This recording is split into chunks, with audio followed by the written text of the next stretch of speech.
এটা হলো কিন্তু সিঙ্গাপুরের সেই সব থেকে সুন্দর জায়গা, এর থেকে ভালো জায়গা সিঙ্গাপুরে আর কোথাও নাই।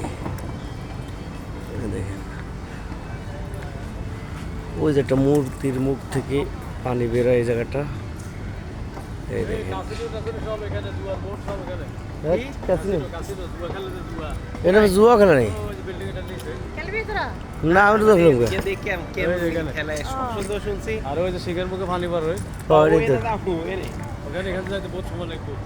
অনেক দূরে তো।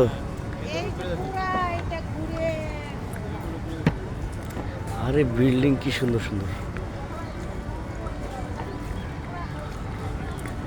শত শত তলা বিল্ডিং হয়ে যাবে।